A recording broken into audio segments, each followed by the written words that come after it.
ඉතින් ධර්ම ශ්‍රවණයක් සිද්ධ කරනවා කියලා කියන්නේ තවත් කෙනෙක්ට ධර්මයේ ශ්‍රවණය කරන්නට අවස්ථාව සලසා දෙනවා කියලා කියන්නේ මේ ලෝකයේ තිබෙන උතුම්ම දානයන් අතර සබ්බ දානං ධම්ම දානං ජිනාති කියලා කියන්නේ. සියලු දානයන් අතර ධර්ම දානය ඉක්මවලා ගිහිල්ලා තිනවා. ධර්ම දානය අනිත් සියලු දානයන්ට වඩා ශ්‍රේෂ්ඨයි. ඉතින් ඒ නිසා දැන් මේ වෙලාවේදී කවුරුත් දැන් මේ පින් අනුමෝදන් කරන්න බලාපොරොත්තු වෙන්නේ. ඉතින් පින් අනුමෝදන් කරන්න අපි තුල පින කියලා දෙයක් ජනිත වෙන්න ඕනේ. පින කියන්නේ මොකක්ද ඇත්තටම? පින කියලා පිනක් ඇති වෙන්නේ කොහොමද? යම් තැනක රාග, දේශ, මොහ නැත්නම්, ලෝභ, දේශ, මොහ ආදී අකුසල ධර්මයන් නැත්නම්, අලෝභ, අද්වේෂ, අමෝහ කියන කුසල මූලයන් මුදුන්පත් වෙනවා නම් එතන පින ඇති වෙනවා. එතකොට සිතේ ඇතිවන සතුටු ස්වභාවයක් තමයි පින කියලා කියන්නේ. එතකොට ඒ සතුටු වීම දැන් මිනිස්සුන්ට සතුටු වෙන්න ක්‍රම තියෙනවා ලෝකේ. හැබැයි ඒ සතුටු වීම කියන එක රාග දේශ මොහ නැති වෙන්නේ. පිනක් ඇති වෙන්න නම් මොකද වෙන්න ඕනේ? නේද? අපි දැන් සින්දුවක් අහනකොට සතුටු වෙන්න පුළුවන්. පිනක් කියන ඒ ජනිත වෙන්න ඕන රාග දේශ මොහ නැතුව. නම් ක්ලේශයන්ගෙන් තොරව හිතේ යම් සතුටක් ඇති වෙනවා නම් ඒ සතුට තමයි පින කියලා කියන්නේ. ඉතින් ඒ නිසා මේ ධර්මය ශ්‍රවණය කරනකොට අපි මොනවා සිහිනුවණින් යුක්තව දහම් ශ්‍රවණය කරන්න ඕන. සිහිනුවණින් යුක්තව ධර්මයේ ශ්‍රවණය කරාම තමයි අපිට එහි ආනිසංස ලබා ගන්න පුළුවන් වෙන්නේ. එතකොට එහෙනම් භාග්‍යවත් බුදුරජාණන් වහන්සේ නම ලෝකයට පහළ වෙලා ඒ ලෝකයේ ධර්මයේ ජීවමාන වෙන වෙලාවක මහා සංඝරත්නයේ ලෝකයේ තුල ජීවමාන මොහොතක තමයි අපිට මේ දහම් අහන්න ලැබෙන්නේ. එතකොට මම දැන් මුලින් ගාථාවක් සිහිපත් කළා. යතාපි පුප්පරාසින්මා කෛරාමාලා ගුණේ බහු ඒවන් ජාතේන මච්චේන කත්තබ්බං කුසලම් යතාපි පුප්පරාසින්මා කියලා කියන්නේ එක එක මල් එකතු කරලා මල් දමක් ගොතනවා වගේ. ජාතේන මච්චේන ඉපදුනා වූ මිනිස්යා විසින් සත්වයා විසින් බොහෝ කුසල් කළ යුතුයි කියලා කියන්නේ. එතකොට ඇයි මේ භාග්‍යවත් බුදුරජාණන් වහන්සේ නමක් ලෝකෙට පහළ වෙලා දැන් සියලු බුදුවරුන්ගේ අනුශාසනාවත් සබ්බ පාපස්සකරණ කුසලස්ස උපසම්පදා සචිත්ත පරියෝදපණං ඒතං බුද්ධං ශාසනං. කියන්නේ සියලු පව වලින් දුර වෙන්න කියලා. කුසල් දහම් වඩන්නේ කියලා කියනවා. සිත පිරිසුදු කරගන්න කියලා කියනවා. එතකොට දැන් අර කුසල් දහම් වඩන්න කියලා තියෙන තැන ඔය කුසලයේ කියලා කියන්නේ පින සහ කුසලයේ කියලා දෙකක් තියෙනවා නේ. පින සහ කුසලයේ කියලා කියන්නේ එකම කාසිය දෙපැත්ත වගේ. එතකොට අපි කුසල් දහම් වඩනවා, පින් දහම් කරනවා. දැන් හිතන්න කෙනෙක් රාග දේශ මොහයන්ගේ ප්‍රහීන වීම පිණිස. ඒ කියන්නේ නිර්වාණගාමී ප්‍රතිපදාවේ හික්මෙන්න ඕන කියලා කවුරු හරි කෙනෙක් දහම් ශ්‍රවණය කරනවා, බාහන භාවනා කරනවා. ඒ කරනකොට මොකද්ද වෙන්නේ? මොනවද වැඩෙන්නේ? කුසල්. ඊට පස්සේ දන් දෙනවා. ඊතර මොකද වෙන්නේ? ඊතර වැඩෙන්නේ පින. එතකොට කුසල් වඩන්න කියලා තමයි බුදුරජාණන් වහන්සේ එතන අවධාරණය කරන්නේ. තව දැනක තියෙන පුඤ්ඤ පාප පහීනස්ස නත්ති ජාගරණ සතු වෙන්නේ. පින් පහ දෙක ප්‍රහාණය වෙච්ච කෙනාට බයක් නැහැ. පින් පහ දෙක ප්‍රහාණය වුණා කියලා කියන්නේ බයක් නැහැ. හේතුව මොකද්ද? පින පව දෙකම කියලා කියන්නේ කොහේ හරි ඉන්න වෙන. දැන් පින විපාක විඳින්න මොකද්ද වෙන්න ඕනේ? පින විපාක විඳින්න නම් ඉන්න වෙනවනේ. වෙනවද නැද්ද? දිව්‍ය ලෝක ගිහිල්ලා ඉන්න වෙනවා. පින විපාක වෙනවා. ඒ පව විපාක විඳින්න බෑ දිව්‍ය ලෝක යන්න බෑ. පව විපාක විඳින්න නම් නිරේට යන්න වෙනවා. හරියට අපි වෙන රටකට යන්න වීසා ගන්නවා වගේනේ. වෙන රටකට යන්න වීසා හදන්න. එතකොට ඒ වගේ අපිට අර පිනපව කියන එක කියලා කියන්නේ භවයේ සකස් වෙනවා ඇත්තටම. පින විපාක දෙන්න පරිසරයක් හැදෙනවා. පව විපාක දෙන්න පරිසරයක් හැදෙනවා. හැබැයි කුසල් වඩනකොට මොකද වෙන්නේ?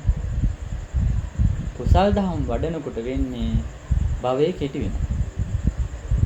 එතකොට දැන් ගොඩක් අය පින් දහම් කරන්නේ පින් දහම් කරනකොටත් ගොඩක් අය පින් දහම් කරන්නේ ලෞකික සම්පත් ප්‍රාර්ථනා කරගෙන. එතකොට නිවන අරමුණු කරගෙන පින්කම් කරන්නත් පුළුවන්. දැන් හිතන්නකො කෙනෙක් ප්‍රාර්ථනා කරනවා කියලා.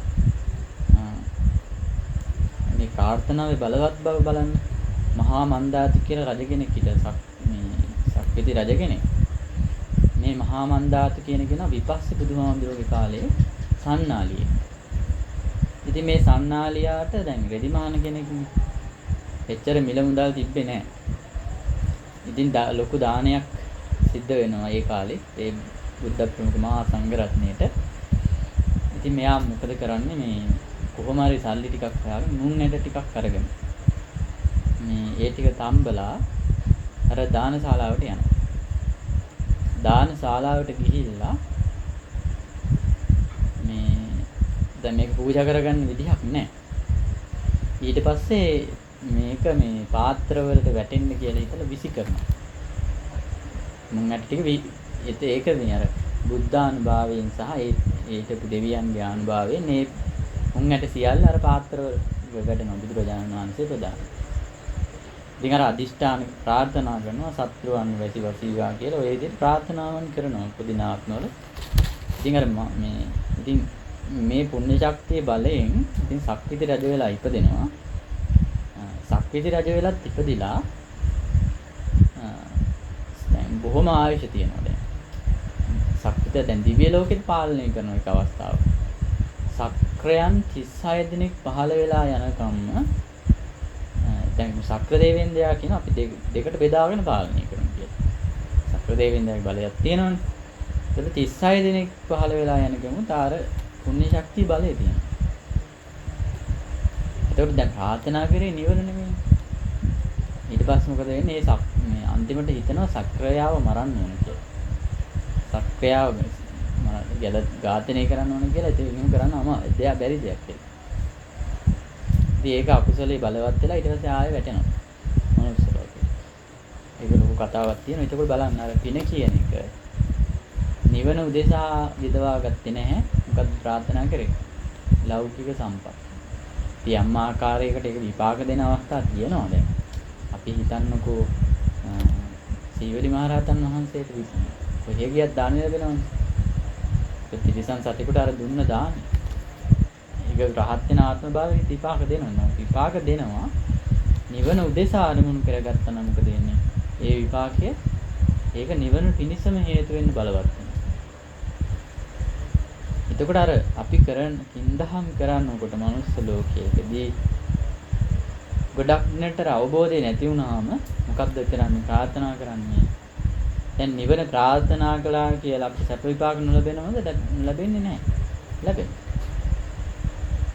එතකොට දැන් මේ කුසල් වඩන්නේ කියලා කියන්නේ භාග්‍යවතුන් වහන්සේ දේශනා කරන්නේ කුසල් වඩන්න. එතකොට අර දන් දෙන කෙනා, දානයක් දෙන කෙනා දන් දෙන්නේ මොකක්ද සාප? දානෙ දෙන්නේ. දැන් අසදස මහා දානෙ දුන්නේ කොසල් මහ රජතුමා. ඒ දානෙ දුන්නේ හොඳම විදියට දෙන්න. දැන් හොඳටම අර මිනිස්සු දුන්නට පස්සේ ඊට වඩා එකක් දෙන්න ඕනේ කියලා. නේද? ඒ වගේ ආනිසංස තියෙනවා. ඒතර අරමුණ එතන පැහැදිලි නෑ. ඒ වගේ දානය බුද්ධ ශාසනයක දෙන්නෙත් එක්කිනයි. නමුත් අර නිවන උදෙසා ප්‍රාර්ථනා කරනවා නම් මොකද වෙන්නේ? බලවත් වෙනවා. ඒතර කුසල් දහම් වඩන්න කියලායි මේ බුදු කෙනෙක් පහළ වෙලායි මේ කුසල් දහම් වඩන්න කියලා දේශනා කරන්නේ. දැන් පින් දහම් කරපු අය බුදුරජාණන් වහන්සේ පහළ වෙන කලින් හිටියා නේද? දන් දීපු අය හිටියා. ඒතර මේ කුසල් දහම් වඩන්න කියලා භාග්‍යවතුන් වහන්සේ නමක් දේශනා කරන්නේ මේ මොකක් පිණිසද සැපේ ළඟා කරගන්නේ? ඒ කියන්නේ මේ ලෝකයේ ස්වභාවය තමයි දුක මත පවතින. ලෝකේ පවතින්නේ දුක මත. ඒතර දුක මත පවතින ලෝකයේ දුකෙන් නිදහස් වෙන්න එකම ක්‍රමයයි තියෙන්නේ. එකම ක්‍රමයයි තියෙන්නේ ශෝක පරිදේව දුක් දුම්නස් කියලා කියන දේවල් වලින් නිදහස් වෙන්න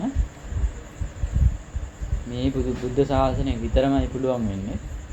වෙන ශාසන වල බෑ. ඒතර අදටත් මේ ලෝකයේ එක එක ශාස්ත්‍රවරු ඉන්නවනේ. දැන් නිගණ්ඨ කියන පිරිස තාම ලෝකෙ ඉන්නවා. ලෝකෙ සෑහෙන ආගම් තියෙනවා තාම. එක එක දේවල් කරනවා. එක එක විදිහේ පුහුණු වීම ඒගොල්ලෝ කරනවා. ඒ වුණාට විමුක්තිය හම්බ වෙන්නේ නැහැ. විමුක්තිය කියලා කියන්නේම ඇත්තටම සැපේ කියන එක තමයි නේද? ඒතර නිවන කියලා කියන්නේ සැපය. ඒතර අපි දැන් අපේ මේ ජීවිතවල හැමෝම බලාපොරොත්තු වෙන දේ තමයි යම් කිසි නිවීමක්. එතකොට දැන් අපිට මුකුත් කරන්න ඕන නැහැනේ. දැන් උදේ නැගිට වෙලා වෙන අපිට එහෙනම් මේ ගෙදරට වෙලා ඉන්න පුළුවන්ද? එක එක කෘත්‍ය තියෙනවා. එක එක්කෙනාට සාපේක්ෂ වූ කෘත්‍යයන් යෙදලා තියෙනවානේ. දරුවෙක් නම් ඉස්කෝලේ යන්න හරි ඒ විදිහට කෘත්‍ය යෙදලා තියෙනවා. ඒ යෙදලා තියෙන කෘත්‍ය ඇතුලේ තියෙන මොකක්ද කියන්නේ? ඒ යෙදලා තියෙන කෘත්‍ය ඇතුලේ තියෙන ප්‍රශ්නයකට උත්තරයක් හොයනවා කියන්නේ. ඇත්තටම තියෙන්නේ ප්‍රශ්නයකට උත්තරයක්. දැන් ඊතර උත්තරේ හොයන්න මොන ප්‍රශ්නේද? මේ දවස්වල මොන ප්‍රශ්නද උත්තරේ හොයන්නේ? දැන් තමයි කල්පනා කරලා බලන්න මොකද දැන් මේ අපේ ජීවිතය කියන එක මේ බුදුරජාණන් වහන්සේගේ දර්ශනයේ තියෙන්නේ මේ අභ්‍යන්තරයේ විමසලා බලන්න. ඉතින් ඇත්තටම ඇතුළ මොකද්ද මේ ක්‍රියාවලිය කියලා? අපි මේ කර ඉන්න ක්‍රියාවලිය ඇතුලේ තියෙන්නේ මොකද්ද? අපි දැන් ඔය මේ ලෝකෙ ඉපදින සත්වයන්ට දෘෂ්ටිගත වෙනවා කියලා එකක් කියනවා. දෘෂ්ටිගත වෙනවා කියලා කියන්නේ මම කලින් හිටියද පෙර ආත්මෙක හිටියේ නැද්ද කියලා හිතෙන්න පුළුවන්. ඉස්සරහට ඉපදුනොත් කවුරු වේවිද? දැන් ඔයගේ ගැටලු ටිකක් නැද්ද? ඔය එක දෘෂ්ටියකට ඇවිල්ලා තියෙනවා මොකක් හරි. එක්ක මම පෙර ආත්මෙ හිටියා. ඉස්සරහ ආත්මෙකුත් මට තියෙනවා කියලා හිතෙනව නේද? එතකොට ඉස්සරහට ඉපදුනොත් මම මොන වගේ වෙලා ඉපදෙයිද? මොන වගේ රූපයක් තියෙයි? මම පෙර ආත්මෙ හිටියනම් මොන වගේ එකක් තියෙන්නේ නැතිද? කියලා අපිට හිතෙන්න පුළුවන්. මේවට දෘෂ්ටිගත වෙනවා කියලා කියන්නේ. එතකොට දැන් මේ ඔය දෘෂ්ටිගත වීම කියලා කියන්නේ දැන් මම පෙර ජීවිතේ හිටියා කියලා කවුරු හරි හිතුවොත් ඒ මොකක්ද? ඒක දෘෂ්ටිය. ඉස්සරහට මං ඉපදෙනවා කියලා හිතනවා නම් ඒකත් දෘෂ්ටිය. ඇත්තටම මේක නෑ. පෙර ජීවිතේදී මම හිටියා කියලා කවුරු හරි හිතනවා නම් ඒක වැරදි දෘෂ්ටිය. හැබැයි ඒක ධර්මයේ තුලින් තේරුම් ගන්නකොට අවබෝධ වෙන එකක් තමයි දෘෂ්ටි නැති වෙනවා කියලා කියන්නේ. තේරෙනවද? දැන් සෝතාපන්න වෙනවා කියලා කියන්නේ මොකක්ද? සෝහාන් ඵලයටපත් වෙනවා කියලා කියන්නේ සක්කාය දිට්ඨිය නැති වෙනවානේ. සක්කාය දිට්ඨිය කියලා කියන්නේ මේ ලෝකය ආත්මවත් කියලා හිතනවා. ඒක දෘෂ්ටිය. මේ ලෝකයේ මම මගේ වශයෙන් පවත්වන්න පුළුවන් කියලා දෘෂ්ටියක් තියෙනවා. ඒ පවත්වන්න පුළුවන් කියන දෘෂ්ටිය මේ ලෝකය කියන්නේ මොකටද? ලෝකය කියන්නේ මොකටද?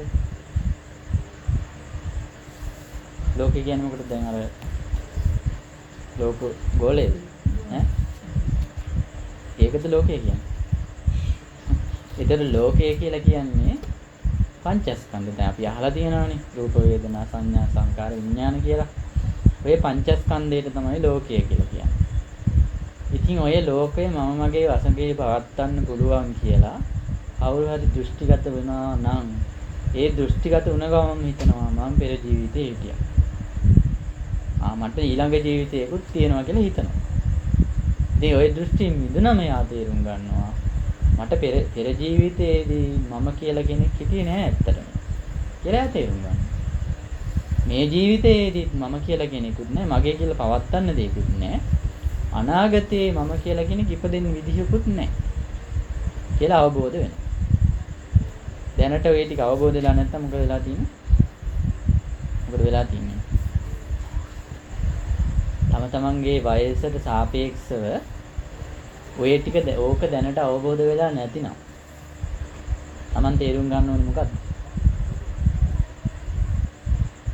ජයග්‍රාහකයෙක්ද පරාජයෙක්ද කියලා තේරුම් ගන්න. ඒ කියන්නේ මනුස්ස ලෝකයේදී එහෙනම් දැන් ඔයගොල්ලෝ දර්ශනයක් අනුගමනය කරනවානේ. අපි දර්ශනයකට අනුගත වෙලා ඉන්න කවුද ශාස්ත්‍රවරයා? බුදුරජාණන් වහන්සේ. දැන් කවුරු හරි කෙනෙක් අන්නේ ආගමිකයෙක් ඇවිල්ලා ඔයගොල්ලෝ මෙනහනවා. ඔයගොල්ලෝගේ ශාස්ත්‍රවරයා මොන වගේ දර්ශනයක්ද? මොන වගේ දර්ශනයක් ගැනද කතා කරන්නේ කියලා. දෙන උත්තරේ මොකක්ද? Tamanට දෙන්න තියෙන උත්තරේ මොකක්ද? ශාස්ත්‍රඥ වහන්සේ මොන දර්ශනයේද මොකද්ද ඔබේ ශාස්ත්‍රඥ වහන්සේගේ දර්ශනය? නිකන් අපි ඔය විදියට අහන්න ඉතින් කියන්නකො මට මේ බුද්ධ දර්ශනය හරය මොකද්ද කියලා කවුරු හරි කෙනෙක් ඇහුවොත් දැන් මේ බුද්ධ ශාසනයේ ශාස්ත්‍රවරයාගෙන් ඕගොල්ලෝ දැන් කෙනෙක් ඇහුවොත් මේ ශාස්ත්‍රවරයාගේ දර්ශනය මෙච්චර කල් දැන් බෞද්ධයෝනේ නේ බෞද්ධ විදිහට ඉන්නකොට ඕගොල්ලන්ට මොකද්ද ලැබුණේ? ශාස්ත්‍රවරයෙක්ගෙන් ලැබෙන්නේ මොකද්ද දැන්? අපි හිතන්නකෝ වෙනත් ක්‍රිස්තියානි ආගමක නම් වෙන්නේ මොකක්ද ස්වර්ගස්ථ වෙනවා කියන්නේ. ඒතරට මරණින් පස්සේ ආ ස්වර්ගයට යනවා කියන විශ්වාසයක් තියෙනවා. ස්වර්ගස්ථ වෙනවා. ඒ අයගෙමුත් අහන්න පුළුවන් ස්වර්ගස්ථ වෙන්න මොනවද කරලා තියෙන්නේ කියලා අහන්න පුළුවන්. කොහොමද නිර්ණය කරගන්නේ? නේද? ඒතර මේ බුදුරජාණන් වහන්සේගේ දර්ශනයක් තියෙන්නේ ආගමක් නෙවෙයි. ආගම පස්සේ මිනිස්සු අදාගත්තේ. ඒක තමයි දැන් මේ මිනිස්සු දැන් මිහිඳු මහරහතන් වහන්සේ වඩිනකොට ගස් ගල් වලට වැඳ වැඳ හිටියේ. ඊට පස්සේ මොකද කරේ මිහිඳු මහරහතන් වහන්සේ? ගස් වලට වඳින්න කියලා අර බෝධින් වහන්සේ මිනිස්සුන්ගේ චින්තන එකපාර වෙනස් කරේ නැහැ. මොකද මේ මිනිස්සු ලොකු ගහක් දැක්කහම මේ කාලේ හිතුවා මේක නම් මහානුභාව සම්පන්නයි මෙතන කවුරු හරි අධිග්‍රහිතයි කියලා වඳින්න පටන් ගත්තා. ඊට පස්සේ මිහිඳු මහරහතන් වහන්සේ මොකද කරේ? ගස් වලට වඳින්න මෙන්න මේ ගහට වඳින්න කිව්වා. ගල් වලට වඳින්න කියලා මොකද කරේ? ගලේ බුදුරුවක් නිර්මාණය කළා. ශාස්ත්‍රඥ වහන්සේ. ඒතර ශාස්ත්‍රඥ වහන්සේ ගුණේ තමයි සිහි කරන්නේ. එතකොට දැන් එහෙනම් අර දර්ශනීය කියන එක තමයි පින්වත්නි ජීවිතේ වැදගත් වෙන්නේ. දැන් මේ ඔයගොල්ලන්ට ධර්මයේ කියන එක අහන නිසා මේ වෙලාවේ විශේෂ දෙයක් දැනගන්න බැහැ. මොකද ධර්මයක් අහනකොට ජීවිතේ වෙනස් වෙනවා. ඒක තමයි ස්වභාවය. ඒකින් බුදුරජාණන් වහන්සේ මුලමඳාක පිරිසුදු භ්‍රමචර්යාව ප්‍රකාශ කරන්න කියලා කියන්නේ. එතකොට දැන් අපි දැන් මේ කතා කරගෙන ආවේ අන්න අර කුසලයේ කියන එක. අපි බෞද්ධ දර්ශනය තුල මොකක්ද එහෙනම් පංචස්කන්ධයක් කියන එක. ආත්මවත් වූ පංචස්කන්ධයක් තියෙනවා කියලා අපි දෘෂ්ටිගත වෙනවා නම් ඒ දෘෂ්ටිය බිඳ ගන්න පුළුවන් නම් මේ ජීවිතේ මොකද වෙන්නේ? මාර්ගඵල ලැබෙනවා. සෝවාන් ආදී මාර්ගඵල ලැබෙනවා. එහෙම ලැබුණ අය අදටත් ඉන්නවා. මේ ලංකාවෙත් ඉන්නවා, ලෝකෙත් ඉන්නවා. මොකද කරලා තියන්නේ ඒගොල්ලෝ? මේක හොයන්න පටන් ගන්නවා. දර්ශන. මට ඊයේ පෙරේද අහන්න ලැබුණා මේ ඔය යුද්ධයේ කාලේ හිටපු මේ බුද්ධ්‍යංශ ඒ කියන්නේ LTT බුද්ධ්‍යංශයේ වැඩ කරපු කෙනෙක්. එයාගේ රාජකාරී තිබිලා තියෙන්නේ බුද්ධ්‍යංශ නිලධාරී කියලා කියන්නේ මේ දැන් LTT බුද්ධ්‍යංශ නිලධාරී කියලා කියන්නේ සිංහල හොඳට පුළුවන් වෙන්න බෑ. ඔය සිංහල මිනිස්සු අතර හැසිරෙන්න. ඉතින් මෙයාට රාජකාරී තිබිලා තියෙන්නේ ශ්‍රී මහා බෝධිආවට. දැන් මෙයාට මොකද වෙන්නේ? ඉගෙන ගන්න වෙලා තියෙනවා. ඉගෙන ගන්නකොට මොකද වෙන්නේ? දර්ශනය අහුවෙනවා. චතුරාර්ය සත්‍ය ගැන ඒ විග්‍රහයක් කරනවා. ඒක එයා පුදුම ලස්සනට කරනවා. ඒ මනුස්සයාගේ වාසනාව ඉතින් අර දැන් බලන්න ධර්මයේ හම්බ වෙනවා. ඒ ධර්මයේ හම්බ වෙනවා කියලා කියන්න පින්වත්නි. මොකද මේ මිනිස්සයා දැන් කරන්නේ හඳුන් කුරු වෙනදාමත් කරනවා. ඒ කරන්නේ ඒක අර මේ චතුරාර්ය සත්‍ය විග්‍රහ වෙන විදිහට ඒකේ පිළිසයින් එක ගාලා තියෙනවා. හොඳ අවබෝධය. එතකොට දැන් අපිට දැන් මොකද වෙලා තින්නේ අපිට එහෙනම් ඇයි මේ අවබෝධ කරගන්න බැරි වෙලා තින්නේ? අවබෝධ කරගන්න බැරි වෙලා තින්නේ අපි අවබෝධ කරගන්න උත්සාහ නොකරන නිසා නේද? අපි නිවෙන්න උත්සාහ නොකරන නිසා අවබෝධ වෙන්නේ. අවබෝධ වෙන්න පින්වත්නි වෙන්නේ දුක නිවෙනවා. දැන් ඔය දුක නිවෙනවා කියන එක තමයි ඇත්තටම වෙන කරගන්න ඕන. ලිච්ඡවි සුණක්කත් කියලා හිටියා. මේ බුදුහාමුදුරන්ට උපස්ථාන කරන්න හිටපු හාමුදුරුවෝ කෙනෙක්. ඒ හාමුදුරුවෝ නගරේ මිනිස්සුන්ට ගිහිල්ලා කියන අවබෝධ වෙලා නැහැ. ඔය භාග්‍යතුන් වහන්සේට ඇති අවබෝධයක් නැහැ. මේ ඔය කිව්වට ඔය අවබෝධයක් නැහැ. හැබැයි මම මේ මෙයා කියන එකෙන් දුක නම් නිවෙනවා කිව්වා. ඊට පස්සේ සරියුත් හාමුදුරුවන්ට මේක දැනගන්න ලැබෙන බුදුරජාණන් වහන්සේත් එක්ක කියන එක. ඊට පස්සේ කියනවා ඉතින් සාරිපුත්ත මේ සුණක්කත් මං ගැන හොඳක්නේ කියලා තියෙනවා. මං ගැන හොඳක්මනේ කියලා තියෙනවා. මං කියන දේ දුක නිවෙනවා නම් එච්චරනේ වෙන්න ඕනේ. නේද? ඒක දුක නිවෙන්න ඕන. ඒ කියන කෙනාගේ දෙයක් අදාළ වෙන්නේ නැහැ.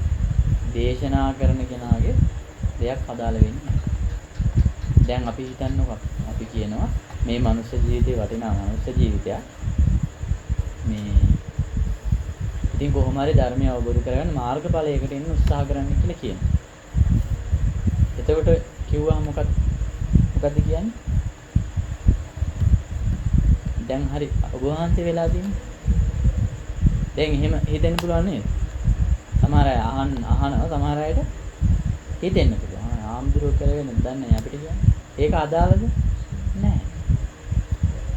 දුක නිවා ගන්න යෝ ඇත්තටම ඕන අපිට දුක නිවා ගන්න යෝ. තව කෙනෙක් විමුක්තිය අදාළ නැහැ. දැන් මම එක මිනිස්සෙක්ට කිව්වා අහවල් ස්වාමින් වහන්සේ මාර්ගඵල අවබෝධය කියන්නේ. ඉතින් ඒ ස්වාමින් වහන්සේගේ දේශනා අහන්න. ඉතින් මම උන්වහන්සේ පෞද්ගලිකව ඇතුළු කරනවා. ඉතින් ඒ නිසා මේ ඒ දේශනා ටිකක් අහන්න ඕනේ. ඒ මිනිස්සයා මගෙන් ඇහුවා ඒ හාමුදුරු රැයට වළඳනවද කියලා. දැන් එතකොට මොකක්ද වෙලා තියෙන්නේ? ධර්මයේ කියන දේ ඉන්නවත්නේ ගොඩක් අයට තියෙන ගැටලුවක් ඉතින් මේක ලංකාවේ. ඇත්තටම ගොඩක් අය කියන්නේ නැහැ මේ ජීවිතේ දුක මත පවතින නිදහස් වෙන්න කියලා. දුකෙන් නිදහස් වෙන චතුරාර්ය සත්‍ය පිළිබඳ දේශනාවක් ඇහෙන්නේ නැහැ. දේශනාවක් ඇහෙන්නේ නැහැ. ඒතර මම මේ කියන්නේ පින්වත්නි දැන් අපි මේ ඕගොල්ලන්ට මේ බණ අහන්න ලැබුණේ දැන් මේ ඥාතිවරයා මිය ගිය නිසා. එහෙම නැතුව දැන් බුද්ධ කාලේ නම් මොකද කළේ? බුද්ධ කාලේ හිටපු මිනිස්සු ස්වාමීන් වහන්සේලා වඩමවාගෙන දන් දුන්නා. මිනිස්සු මැරෙනකන් හිටියේ නැහැ. මම කියන්නේ එහෙම දන් දෙන්න කියලා. එහෙම දන් දෙන්න අපහසුයි මේ කාලේ. ස්වාමීන් වහන්සේලා වඩමවාගෙන ධර්මයේ ශ්‍රවණය කරගත්තා. එහෙම දෙන්න පුළුවන් නම් හොඳයි. මාස 3කටවත් සැරයක් සාංගික දානයක් දෙන්න පුළුවන් නම් ඒ වගේ ක්‍රමවේද තියෙනවා. මේකට මුදලක් ඉතිරි කරලා ඒ වගේ සැලසුම් හදාගන්න පුළුවන්. ඉතින් මිනිස්සු අතර එහෙම ආකල්ප ගොඩ නැගෙන්නේ ඇයි මේ ධර්මයේ තියෙන වටිනාකම දන්නේ නැහැ. ධර්මය ශ්‍රවණය කරනවා කියන්නේ දේශනා කරනවා කියන්නේ මහා කුසලයක්. එතකොට අර ඒ නිසා අර මිනිස්සු මේ ධර්මයේ කියන දේ දැන් අපි මේ වෙලාවේ මේ පින් අනුමෝදන් කරන්න විතරයි මේ යොදාගත්තේ. කියන්නේ ඇත්තටම අහන්න හේතුව ඒ කාරණාව යෙදුනේ නිසා. ඉතින් ඒ වෙලාවේ හරි මේක දැනගන්න ඕන නිසා මම මේ ටික කිව්වේ. ඒ නිසා පින්වත්නි මේ මනුස්ස ජීවිතයක් කියලා කියන්නේ හරි වටිනාම අවස්ථාවක් බුද්ධ ශාසනයත් එක්ක. කොහොම හරි උත්සාහ කරන්න ඕනේ මේ පංචස්කන්ධය පිළිබඳව අවබෝධ කරගන්න. මොකද්ද මේ පංචස්කන්ධේ? රූප, වේදනා, සංඥා, සංකාර, විඥාන කියන ස්කන්ධ පහක ක්‍රියාවලියක් තියෙනවා. දැන් ඒකට අපි කියන්නේ ක්‍රියාවක් ඇත කරන්නේත් නැත. විඳීමක් ඇත විඳවන්නේත් නැත. එතකොට මේ රූප කියලා කියන්නේ මොනවද? රූප කියලා කියන්නේ මේ ලෝකේ රූප කියලා යම් දෙයක් තියෙනවා නම් ඒ රූපවල ස්වභාවය තමයි වෙනසෙනවා. ඒ කියන්නේ ඒක හටගත්ත වෙලාවේ ඉඳලා වෙනසෙනවා. වෙනසෙනවා කියන්නේ ෂේ වෙවි යනවා. ඒතර මේ සවිඥානික රූපත් වෙන්නේ සවිඥානික කියන්නේ අපි මේ සත්පුද්ගල ස්වභාවයෙන් නෑ. ඒ රූපවල ස්වභාවය මොකද්ද? විනාශ වෙනවා. සීතලෙන් විනාශ වෙන්න පුළුවන්, උෂ්ණය නිසා විනාශ වෙන්න පුළුවන්. මధుරයක් කෑවොත් මధుරයකට පුළුවන් අපිව මරන්න. සර්පෙක් කෑවොත් අවුවෙන් ඇස්සේ මේ රූපය වෙනස් වෙනවා. එතකොට මේ රූපය වෙනස් වෙනවා කියලා කියන්නේ විපරිණාම වෙලා මැරෙන්නත් පුළුවන්. අන්තිම අවස්ථාව මේ භෞතික කය බිඳිලා යනවා. බිඳිලා ගියාම ආයෙ කොහේ හරි ප්‍රතිසන්දියක් ලබනවා. එතකොට ඔය ඉන්න කාලය ඇතුලේ අපිට මොනවද ලැබුණේ? ඔය ඉන්න කාලේ පුරාවට මේ ජීවිතේ අද මේ මොහොත වෙනකන් ගත කරපු ජීවිතය ඇතුලේ මේක අපි කැටි කරලා බැලුවොත් එහෙම රූප තමයි දකින්න ලැබුණේ. නේද? රූපත් එක්ක තමයි ගනුදෙනු කරේ අපි මේ ජීවිතේ. ඒ වගේ ස්වභාවය මොකක්ද? දැන් ගනුදෙනුවක් කරන්න පුළුවන් ද තනියම? තනියම කරන්න බෑ. ඕගොල්ලෝ බලන්න හැම වෙලාවෙම තනියෙන් ඉන්න පුළුවන් වේද කියලා හිතන්න බලන්න. පුළුවන් වේද? ආත්කව නෑ මේ අපි බැඳිලා තියෙන්නේ. ඒ අපේ පැවැත්ම තියෙන්නේ මේ බැඳිලා තියෙන ක්‍රියාවලිය ඇතුළේ තමයි අපේ පැවැත්ම තියෙන්නේ. ඒ බලන්න මේ ලෝකේ මොනවා හරි ප්‍රශ්නයක් තියෙනවා නම් ඒ ප්‍රශ්නයක් තියෙන හැම තැනකම බැඳිලා නේද? දැන් හිතන්න පොඩි දරුවෙක් සෙල්ලම් කරනවා. සෙල්ලම් කරන්න අපි සෙල්ලම් බඩුවක් කරන් යනවා. දැන් ඒක කැඩුනහම අඬනවා නේද ළමයි? අඬන්නේ ඇයි? බැඳිලා නේද? ඒ රූපෙත් එක්ක බැඳිලා නේද? ඒ රූපේ ස්වභාවය මොකක්ද? ඒ රූපේ විතරක් නෙවෙයි ලෝකේ හැම රූපයකම ස්වභාවය මොකක්ද? මම දැන් කිව්වේ විනාශ වෙනවා. කැඩෙන්න බිඳිනවා විනාශ වෙලා යනවා. ඒක දැන් අපි දැන් මේ නඩත්තු කරනවනේ හැම දෙයක්ම නේ. ගෙවල් දොරවල් නඩත්තු කරනවා. හැම දෙයක් වාහන නඩත්තු කරනවා. අපේ රූපේ අපි මේ කැම ගන්න යුදේවද මේ නඩත්තු කරන්නේ. එතකොට මේ අපිට තේරෙන්නේ නැද්ද මේක ගන්නකොටම අවුල් කියලා. දැන් මොකක් කරේ නිෂ්පාදනයක් අපි ගන්නෙ මොකටද? අපි නිෂ්පාදනයක් ගන්නෙ ඒක අදාළ අවශ්‍ය කෘත්‍ය කරගන්න නේ. නිෂ්පාදනයට අදාළ කාර්යය කරගන්න. අපි අර ගන්නකොට මොකද වෙලා තියෙන්නේ? නිෂ්පාදනය මොකද වෙලා තියෙන්නේ? සවිඥානික කයත් මේ අපි අරගෙන තියෙන ශරීරයත් මොකද වෙලා තියෙන්නේ? ඔව්. ඒ කියන්නේ මොකක්ද ස්වභාවය? වෙනසිලා යන එක. ගන්නකොට මොකද වෙලා තියෙන්නේ? වෙනසින ස්වභාවයට ආйти. දැනගෙනම තමයි ගන්න. එතකොට දැන් අර මම කිව්ව පොඩි දරුවෙක් අවුරුදු 7-8ක වගේ දරුවෙක් කියලා හිතන්න. දැන් අහලා තියෙනව නේද බුද්ධ කාලේ හිටියා රහත් වෙලා කියලා 7 අවුරුදු වයසේ. එතකොට එයාගේ අවබෝධය මොකක්ද?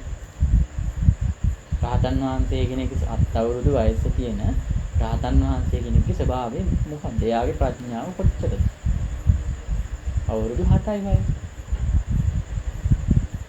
එතකොට ලෝකයේ අවබෝධ කළ යුතු සියල්ල අවබෝධ කරලා තියෙනවා.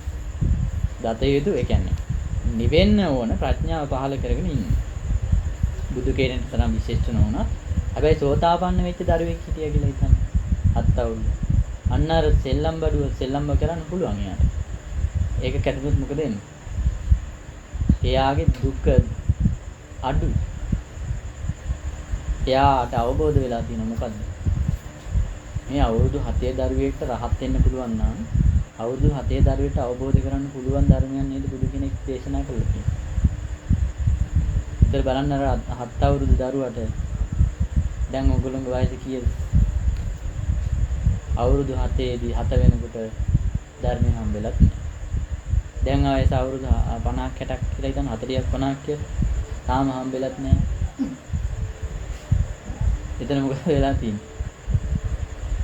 කොහේ හරි වැරදිලා නැද්ද? දැන් පංචස්කන්ධය කියන එක දේ අවබෝධ කරගන්න ඕන වෙලා තියෙන්නේ. රූප වේදනා සංඥා සංකාර විඥාන අවබෝධ කරගන්න ඉතින් රූප වේදනා සංඥා සංකාර විඥාන අවබෝධ කරන්න ඒවා රොකට් සයන්ස් නෙවෙයි. නේ? අපි දැන් රොකට් එකක් යවන්න නම් මොකද කරන්න ඕනේ? රොකට් සයන්ස් ඉගෙන ගන්න ඕනේ. ඒ කියන්නේ ගණිත ක්‍රම ඉගෙන ගන්න ඕනේ. නිවන් දකින්න මොකද කරේ? බුදුහාමුදුරුවෝ අර කුඹරේ ඉන්න සීසාන මිනිසයා ළඟට ගිහිල්ලා මේක දේශනා කරා. ඒ දේශනාව අපේ මිනිසයා ඒ කුඹරේ නම් සෝහන්. ආයේ භව හතකට වැඩි ඉපදෙන්නේ නැහැ. මාර්ගඵල අවබෝධ කළා. ඉතින් භව හතකට වඩා උපදින්නේ නැහැ. උපදින්නේ නැති වෙන්න එහෙනම් ඒ දර්ශනේ යාට කිසිම බෑනක් අරගෙන ගියෙත් නැහැ, පොතක් අරගෙන ගියෙත් නැහැ. මොකද්ද එහෙනම් බුදුහාමුදුරුවෝ කිව්වේ? දේශනා කළේ මොකද්ද? පංචස්කන්ධය උදේවැය දකින්න කියලා. උදේවැයද කියන්නේ මේ මොහොතේ විනාශ වෙලා යන ස්වභාවයක් තියෙනවා. මම නිකන් සරලව කියන්නම්. ඔය පංචස්කන්ධය කියන්නේ මොකද්ද කියලා. දැන් ওই රූප ගැන අපි කතා කරන්නේ. රූප තියෙනවනේ. ඒ රූප අපිට මොනවා හරි ඔය පේනවා කියන තැනින් ගන්නකො. මොනවා හරි රූපයක් පේනකොට අපිට ඒක ගැන වේදනාවක් ඇති වෙනවා. වේදනාවක් කියන්නේ මොකද්ද? සැප වේදනාවක් හරි දුක් වේදනාවක් හරි. ඒක ලස්සනයි කියන්නේ මොකද්ද? සැප වේදනාව. කැතයි කියලා කියන්නේ දුක් වේදනාව. මොනවද ඇහෙනවා කියලා හිතන්න. දැන් මිහිරි දේවල් තියෙනවා, අමිහිරි දේවල් තියෙනවා. මිහිරි කවුරු හරි කෙනෙක් ಗುಣ වයනවා නම් තමන්ගේ ඒ වේදනාව මොකද්ද? ඒ අර ඇහෙන ශබ්දයට, ඒ ශබ්ද රූපයක්. ඒ රූපයට අදාළ වේදනාව මොකද්ද?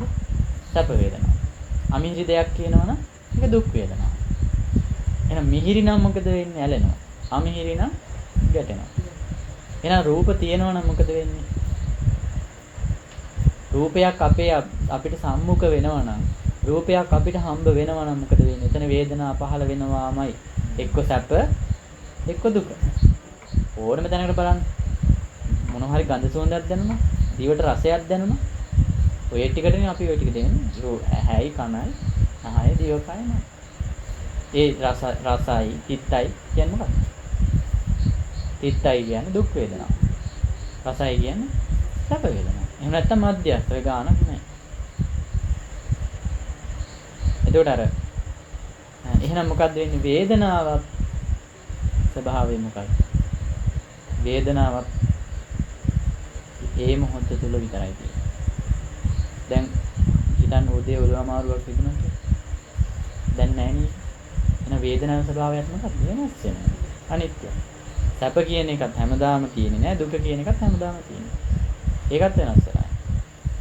එක මොහොතක්වත් පවතින්නේ නෑ. සංඥා කියලා කියන එකෙන් ඔය එක එක ඒ රූපේ නිසාම සංඥා ඇති වෙනවානේ. මේ අම්මා කියලා සංඥාවක් ඇති වෙනවා. මේ තාත්තා කියලා. දැන් ඔය වේදනාව නිසානේ. වේදනාව නිසා ඇලෙන්නේ නැද්ද? ඇලෙනවා. වේදනාව නිසා ගැටෙන්නේ නැද්ද? ගැටෙනවා කියන්නේ තරහ වෙන්න කාරණා යෙදෙනවා. කවුරු හරි කෙනෙක් ඇවිල්ලා කෙනෙක් තුත් එහෙම වේදනාව කියන එක ගන්න පාර මේ ඇඟට දැනෙන වේදනාව කියලා. තේරෙනවද? ඒක රස දැනෙනවා කියන්නේ වේදනාව. නේ? චිත්ත දැනෙනවා කියලා කියන්නේ වේදනාව. සංඥාව කියලා කියන්නේ අර අඬන්නේ මොකටද? අඬන්නේ වැළපෙන්නේ කවුරු නැති වුණා කියලා. අම්මා නැති වුණා, තාත්තා නැති වුණා. නේද? ඒ අපි අර සංඥාව නිසාත් අපිට දුක ගේන්නේ නැද්ද? ඇයි සංඥාවේ ස්වභාවයත් මොකද්ද? අනිත්‍ය වෙලා.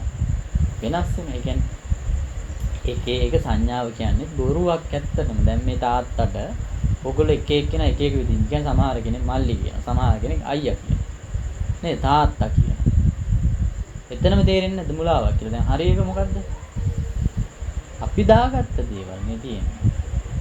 ඊට පස්සේ අපි සංස්කාර වඩනවා. ඒව මොනවද? මේ ජීවිතේ සැප හොයන්න කියලා අපි සංස්කාර වඩනවා කියලා කියන්නේ චිත්ත සංකාර, කාය සංකාර, වචී සංකාර. හිතනවා, කතා කරනවා, ක්‍රියා කරනවා. ඔය සංකාරණි වඩන්නේ. ඒ වගේ ස්වභාවය මොකද්ද? ගෝ මෙච්චර කල් කරපුවා කියපුවා. ඒවත් අනිත්‍ය වෙලා කියන්නේ. ඒ අනිත්‍ය වෙලා ගියාට විපාක හැදිලා තියෙනවා. විඥාන කියලා කියන්නේ මොකද්ද? විඥාන කියලා කියන්නේ දැනගන්නවා කියන එක. දැනගන්නේ මොනවද? ඔය ටිකම තමයි. ඔය වේදනා සංඥා සංකාර ඒ ටිකම නෙමෙයි දැනගන්නේ. වේදනාව නෙමෙයි දැනගන්නේ. රූපේ දැනගන්නේ නැද්ද?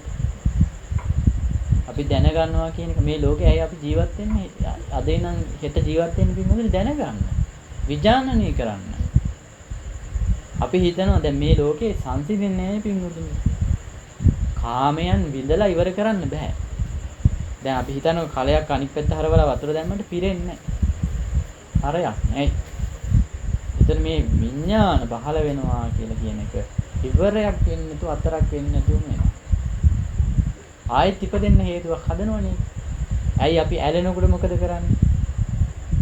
ඇලෙනකොට සංඛාර වටනවා. ඒ වෙනුවෙන් හිතනවා, ඒ වෙනුවෙන් කතා කරනවා, ඒ වෙනුවෙන් ක්‍රියා කරනවා. ගැටෙනකොට මොකද කරන්නේ? ඒ වෙනුවෙන් හිතනවා, ඒ වෙනුවෙන් කතා කරනවා, ඒ වෙනුවෙන් ක්‍රියා කරනවා. එතකොට දැන් මේ වෙලාවේ ක්‍රියා කරන ඒවා මොනවද? කුසල. තේරෙනවද? ප්‍රාණඝාතයක් කරනවා නම් මොකද වෙන්නේ? අකුසල. ඒත් අර රූපේ ආරම්භය නෙමෙයි. එන රූප වේදනා සංඥා සංකාර විඥාන කියන්නේ මේක මෙහෙම ඇවුවට තේරෙන්නේ නැහැ ගැඹුරුයි. මතු පිටින් දෙයක් තේරෙනවනේ මොකක් හරි එකක් තියෙනවා කියලා නේද? එතකොට මේ ලෝකේ අපි දැනගන්න තමයි ජීවත් වෙන්නේ. එතකොට අපි හිතනවා අර කලයට පුරවනවා අනිත් පැත්ත හරවපු කලයට වතුර පුරවනවා වගේ. හෙට හරි මොන සැපයක් කියලා දැනගන්න බලාගෙන ඉන්න. විඥානනය කරන්න බලාගෙන ඉන්න. අපි ඒක දැන් බලන්නකො මෙතන තියෙන රස කෑම. අපි ඒක කාලා බලන්නේ දැනගන්න නෙවෙයි. දැනගන්න නෙවෙයිද? ඉතින් අහන රසයිද කියලා පොඩ්ඩක් ඉන්න මං කෑවේ නැහැ කියන. ඇයි? තාම දැනගත්තේ නැහැ. දැනගන්නක බලන්න. දැන් වාහනයක් පදින්න ඕන කියලා දැන් මොකද්ද කරන්නේ? දැනගන්න ඕනේ. පොඩ්ඩක් ඉඳගෙන බලන්න දැනගන්න. ඒක තමයි ස්වභාවය. ඒ කියන්නේ විඥානනය කරනවා කියන්නේ මේ ලෝකේ විඳින්න දෙයක් තියෙනවා. කියන්නේ එක්ස්පීරියන්ස් කරන්න, අත්දැකීම් තව ගන්න දේවල් තියෙනවා කියලා අපි ගන්න නැහැ. ඒ ඔක්කොම අරගෙන තියෙනවා. අපි රජවරු වෙලා ඉඳලා තියෙනවා. සිටුවරු වෙලා ඉඳලා තියෙනවා. මොන කෙනෙක් කෑවත් හිතන්නකො ජනාධිපතිතුමා කන කෑම වේලකට ඕගොල්ලන්ට ආරාධනා කරා කියලා. ඒත් මොකද වෙන්නේ? අර රස උදේ කෑවට පස්සේ දවල්ට උදේ කෑවක මතක් කරගන්න පුළුවන්. රස ගන්න පුළුවන්. දැන් ඒක අනිත්‍යයි. තේරෙනව නේද?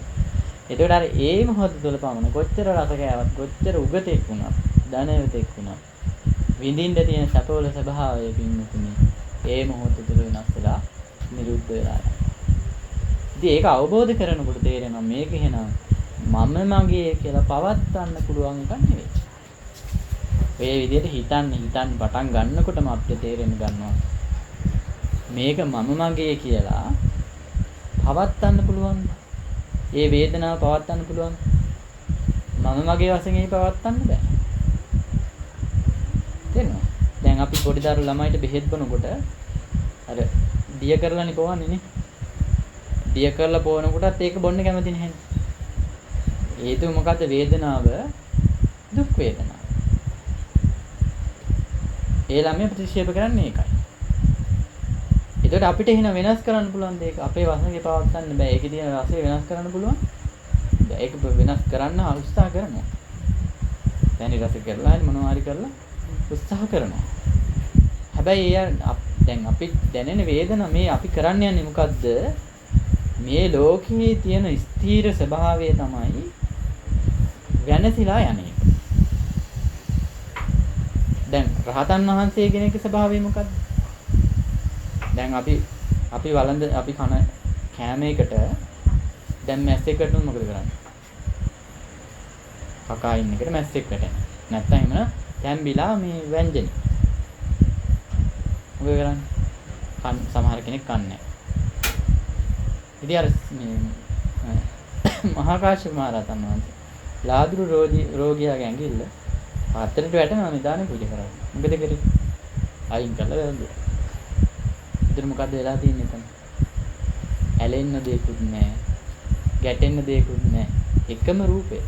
අපි මොකද කරේ? අයින් කරා ඒක. අයින් කරේ මොකක් නිසාද? ගැටුණ නිසා. ගැටෙන්න හේතුව මොකද්ද? අවබෝධ නොකර නිසානේ. ස්ථීර වූ දෙයක් මේ ලෝකේ සත්‍යයේ පුච්චලයක් ඉන්නවා කියලා අපි දෘෂ්ටිගත වුණා. දෘෂ්ටිය කියලා කියන්නේ බින්දුනේ. අපි දැන් මේකෙන් බැලුවොත් මොකද වෙන්නේ? මේ දැන් පිළිපාටට තියෙන ඔය දැකලා තියෙනවන්නේ. පොඩි කාලේ බලන්න කන්නාඩි හදන. අර හැක්ස්ටොක් ටොපිය කොලෙන් හදන්නේ. ඒ බලනකොට පේන්නේ මොන පාටද? ඒ පාට. පාට කණ්ණාඩි වලින් බැලුවහම පේන්නේ මොන පාටකද?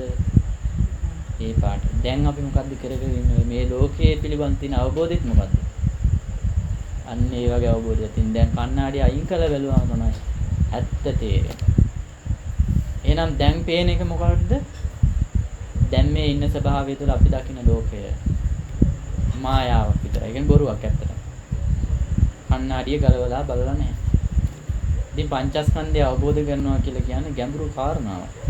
ඒක අවබෝධ කරගන්න පුළුවන් වෙනවා කියලා කියන්නේ බුද්ධ ශාසනය යම් කෙනෙක් කරගත්තොත් මම කියන්නේ අදිම සෝතාපන්න සෝවාන් ඵලයටපත් වුණොත් මේ මනුස්ස ජීවිතයේ ලැබපු වටිනාම අවස්ථාව තමයි.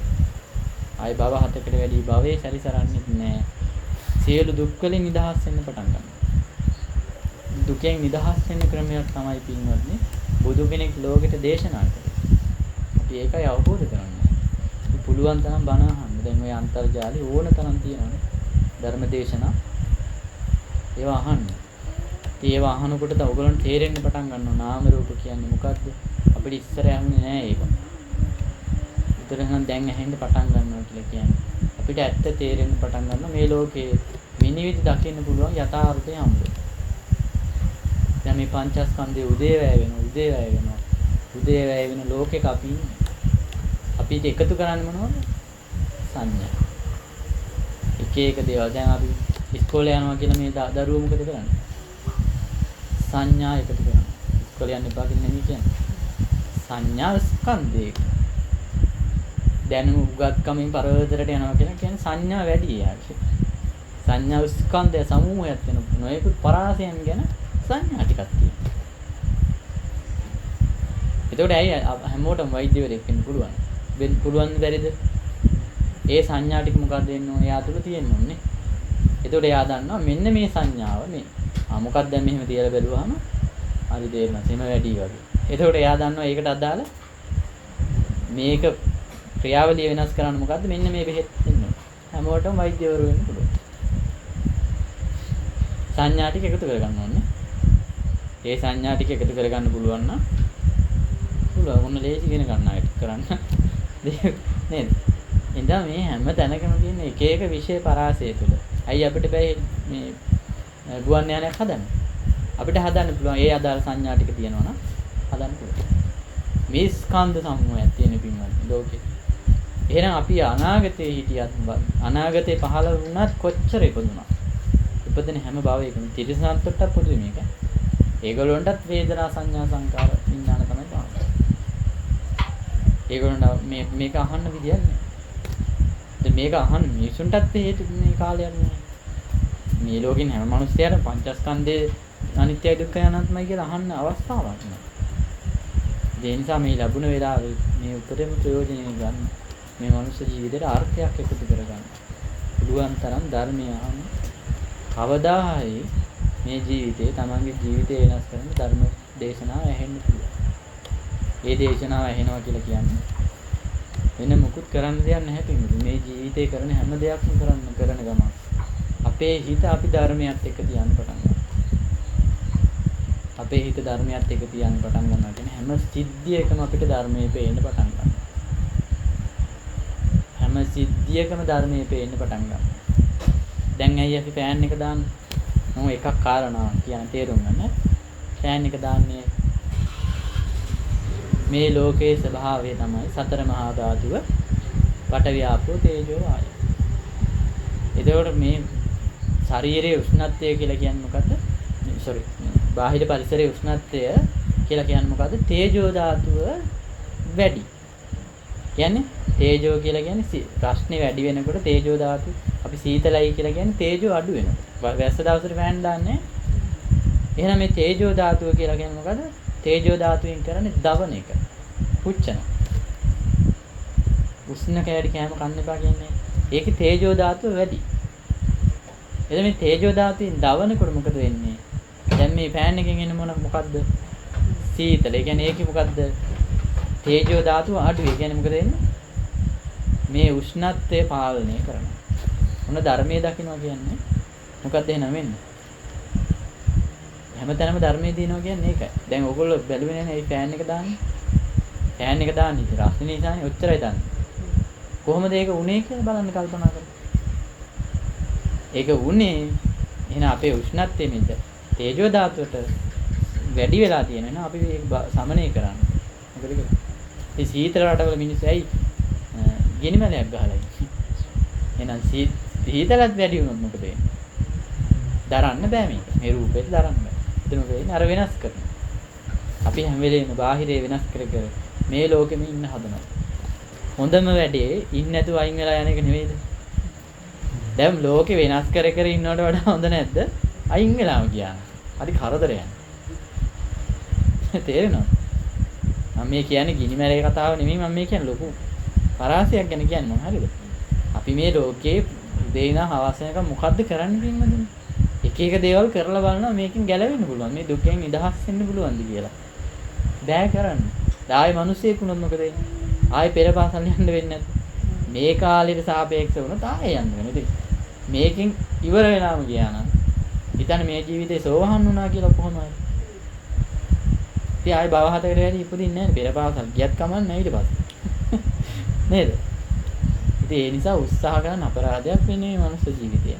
ආයි බුද්ධ ශාසනයක් හම්බ වෙන්නේ නැහැ, ධර්මය හම්බ වෙන්නේ නැහැ. මේ දෙක එකට හම්බ වෙන්නේ. බුදු කෙනෙකුයි ධර්මයයි මනුස්ස ජීවිතයයි කල්යාණ මිත්‍රයයි ඔය හතර දෙනා හම්බ වෙන්නේ නැහැ ලේසි. ඔය හතර දෙනා හම්බ වෙන එකට කියනවා ෂණ සම්පත්තිය කියලා. ෂණයක් කියලා කියන්නේ මෙන්න මෙච්චර කාලයක්. මෙච්චර කාලෙක මොකට සාපේක්ෂවද? මේ අපි අනන්ත පහු කරපු බුද්ධ ශාසනවලට සාපේක්ෂයි. ඒක අපි දුකම නෙවෙන්නේ. බුදුවරු පහු කරගෙන ආවනේ. මේ හම්බෙච්ච වෙලාව මොන වගේ වෙලාවද? මෙන්න මෙච්චරයි. යන්න තියෙන සසරත් එක්ක. ඉතින් ඒ වෙලාවේ ඒ සම්පත්තිය හම්බුන වෙලාවේ අපි මේක කරගත්තේ නැත්නම් මේ මනුස්ස ජීවිතේ අපරාධයක් වෙනවා. ඒ නිසා හැමෝම උත්සාහ කරන්න හෙට ඉඳලා දවසට විනාඩි 20ක් අඳුතරම පැය භාගයක් බණ අහන්න පුරුදු වෙන්න ධර්ම දේශන. බස් එකේ යනකොට ඔය හෑන්ඩ් ෆ්‍රී එකක් ගහගෙන යන්න පුළුවන්. තේරුණාද? ඒ වගේ ප්‍රායෝගික වැඩ කරන වෙලාවට දැන් මම දැකලා තියෙනවා අපේ අම්මා වැඩ කරන වෙලාවට අර බ්ලූටූත් ස්පීකර් එකක් දාගෙන ඒ බණ අහන ගමන් වැඩ කරනවා. ඒ අවබෝධය තියෙන නිසා. ඒක ප්‍රශ්නයක් නෑ. මේ බණත් ඇහෙනවා වැඩත් කරනවා ගෙදර වල. ඉතින් ඒ වගේ පුළුවන් තරම් මේකට එන්න උත්සාහ කරන්න මේ ජීවිතේ අපරාධයක් නේ. මම කියන්නේ අර පිළියම් දාලා වෙනස් කර කර ලෝකේ වෙනස් කර කර ඉන්නවට වඩා මේකෙන් ගැලවිලා ගියා නම් ආයේ අඬන්න ඕනෙත් නෑ. නැත්තම් ඉතින් ආයෙත් තාත්තා කෙනෙක් හම්බේ ඊළඟ ජීවිතේ. එයා ඒ නැතුනම අඬ ඉන්නවා. ඉතින් දැන් කාලේ ඉක්මවලා ගිහිලා තියෙන නිසා මේ දේශනාව හැම දිනාටම උතුම් නිවන් අවබෝධයේ පිණිසම උපනිශ්‍රේ වේවා කියන ආශිර්වාද කරනවා.